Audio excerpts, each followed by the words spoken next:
Greetings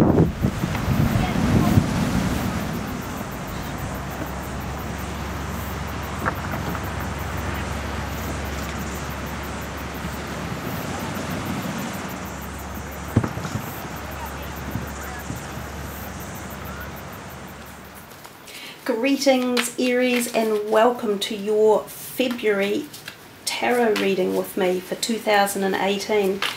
Guys, we are going to use 4 of these cards here and then some more underneath as clarifiers, all from different decks, to just keep the reading interesting and nice and lively.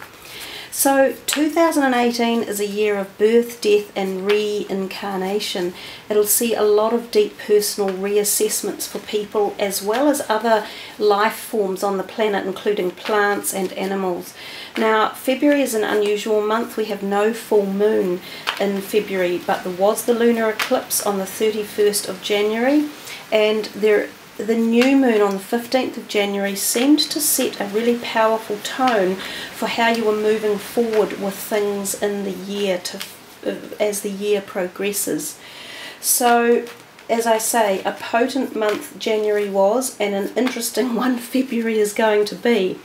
Aries, for you guys, before I started the reading, I focused on something that said new beginnings, new people in your life, and even the energy of the Fool card.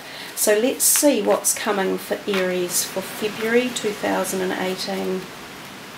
The 9 of Pentacles, the 9 of Swords, the Moon, and the Queen of Pentacles. So 2 9s. Now 9s are often about coming towards the completion of the end of a cycle of some sort. So just let me shuffle these, sorry. These are a little bit more difficult to shuffle. They're that little bit bigger. These are Oracle energy cards. So let's put one beneath each of these and see what they are referring to. Lots of chakra energy going on for you. And there we do have the Magician. Very similar to the Fool in terms of sort of magical new energy. And let us see what these fairy cards have in store as well. Then we will read down by the columns.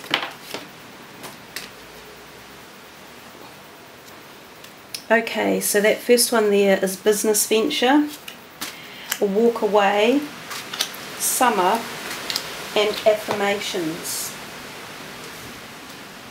Right, Aries, let's see what we have got going on here, and we'll interpret them as we go.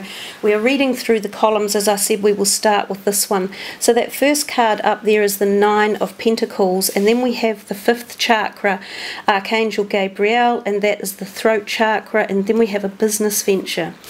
So the 9 of Pentacles is often deemed a really positive, upbeat card, and it often talks to us about financial vivacity and success and buoyancy and feeling sated and pleasure, enjoyment, also social activities and outings. Some of you might be having that type of thing go on in the month of February. You might be attending events or hosting them or spending time feeling as if the lap of luxury is in your life at the moment. So a lot of sated, happy pleasure comes with that card. Now, interesting, we see a lot of purple through that row, and that's the kind of third eye chakra as well, even though we're dealing with the throat chakra underneath. And if you look, the cards are aligned with all of the purple stones in the background on the reading table as well. So given that this is about sort of successful feeling of vibration of money and socializing and things, and we see the 5th chakra with Archangel Gabriel, it feels as though communication might be on the cards as well. So either talking and communicating with something about your money. And of course we come down here to a business venture. So possibly some of you are formulating something with some people, or with loans or bank managers, or with the structure of your money regards a new business venture that you could be either going into independently or even into with a group of people or a mix of something. It says trust and follow through on a new business idea or career opportunity. So for some of you, this could even be a change of career coming, and it may have come about through the use of communication. When we communicate, this is how life evolves. If none of us talked, and talking isn't the only primary form of communication, because we also have written communication, such as emails or letters or legal documents, that type of thing. But if there was no communication, nothing would evolve. Nothing would have ever begun as in the human world. We would be living back in the day, you know, in straw huts or caves, because it takes communication to have the thought process from that realm be brought into the physical realm and be turned into something physical.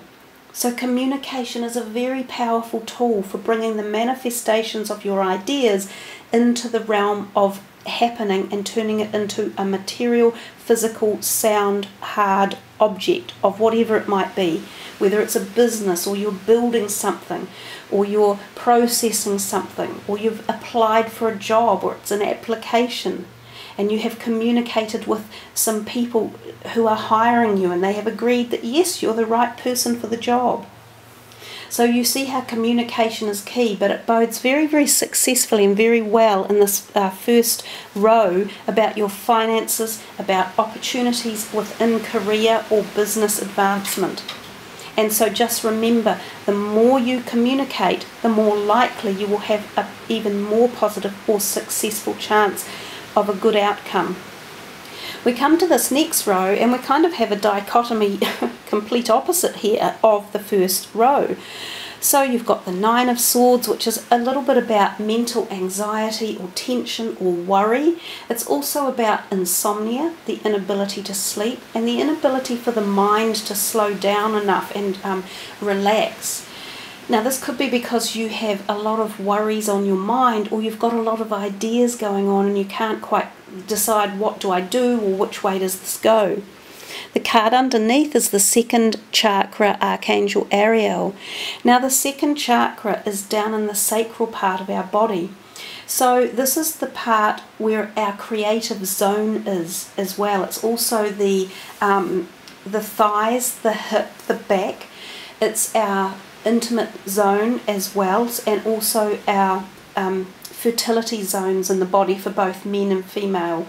So there could be something that you are anxious or worried about around this part of your body. Some of you may have to have things done to it. You may need massage or release. You may be having small operations. There may be something in this part of your body that is blocked or giving you messages about walking away from something. So it's very much a gut instinct feeling as well. It's that whole orangey, lemony feeling in the cards, and it's that part of our body. If we learn to trust our gut instinct and listen to our bodies and listen to the messages that we receive through our mind when it's not full of fear or worry, we can often come to a more successful conclusion on a particular pathway that we're wanting answers with. The other thing that it could be is that you have a block in your creative zone, and this is worrying you. You know, you're going like, I can't make a decision, or I've lost my mojo. I can't seem to replace it. I can't seem to find it or activate it. So you could be worried about that. And again, if you open up or have some healing or get some flow through that part of your body, it should release a lot of the anxiety or worry. The walk away, it's saying leave the unhealthy situation and enjoy the new doors that open as a result. So it feels to me as if it's possibly telling you that something you have been doing, or an idea, or perhaps a job you were doing, is no longer suiting you, and that they're off telling you let it go and walk away, because you've got all of this over here which feels quite new. So it's almost as if you were offered something new and then you've been weighing it up and going, oh, I don't know, should I, shouldn't I, is it the right thing, is it not? But they're kind of saying, open up to your intuitive feeling a bit more, relax, don't ponder on the negatives, don't let that mind talk ruin it for you. And they're saying, move away from something that you've been doing which has created tension or created discombobulation. It hasn't been flowing. So we come to this third row and we see the moon, we see underneath it the magician and the mirror, and then we see summer. The moon is often heralded by the full moon, which we talked about, the eclipse on the 31st of January, which could be very symbolic for you. It could give you insights or highlight activation or create something new. There was also the new moon on the 15th of January. This may have propelled you into some sort of ecliptical surge of energy as well. You might have found a great new passion coming in at this time, or activation. So I think the moon does play a big part for you, Aries, in how you move forward for the year. It seems as if it's activating a whole bunch of stuff, and especially with this message underneath that there's magic in the air. The magician and the mirror. It's a very, very powerful card, just as in the tarot. The magician is a powerful card. This one has even a little bit more kind of push behind it, or punch if you like. The mirror that he's holding in his hand here, and this powerful light with the number 8 on top of his head, is about some sort of transformational light or journey that is coming upon you. And again, I think this could be through the power of the moons that have come in and the eclipses.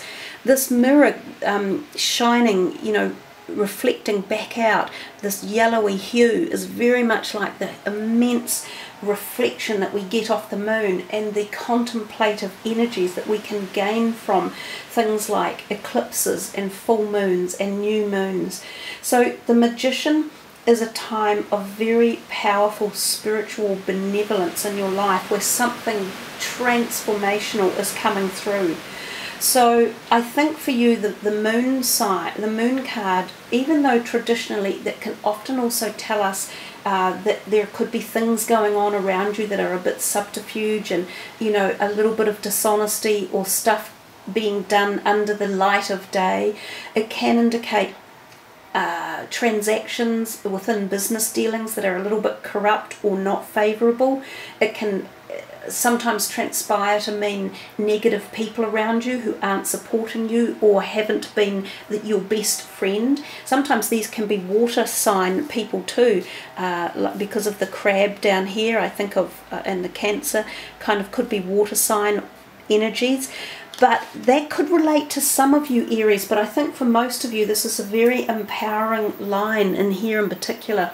And it is saying that some amazing, magical, powerful transformations, like I said earlier, this is the year of deep personal reassessments, birth, death and reincarnation. This is happening for you, Aries, and it feels as though it is starting to transmute right as early on in as February. You know, the card at the bottom is a timing card for you. So it says everything you're asking for becomes yours in the summertime. So for those of you in the Northern Hemisphere, your summer, of course, isn't until later in the year, so perhaps this is just the beginning of a birth, of a whole surge of wild energy, which is what's going on outside my window at the moment.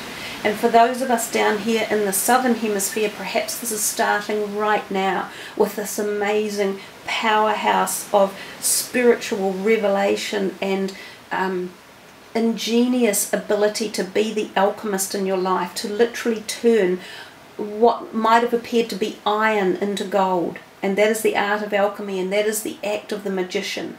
It is very, very powerful. And indeed, so too is the mirror reflection in it. It adds to the power, as does the Trinity 8 up here on the top of his head. So yeah, really powerful line there for you to ponder upon and focus with and meditate with. We come to this last row here and we have the Queen of Pentacles, so often an earth sign person. We then have hostilities, and then we then have affirmations. So there's a possibility that this person could be in your life. It could be a new person coming in, or it could be someone you already know. It could be a family member who could be an older woman, and could be rising sign, earth sign, or sun, earth sign, rising or moon. There could be some arguments around this person, or some sort of jealousy or issues that have been around. Normally they're quite affable, that the earth sign people, they're not the most argumentative. Quite often they are normally more placid and more agreeable. They're quite often wonderful people to go to if you need a sounding board, or if you need some sort of good moral support.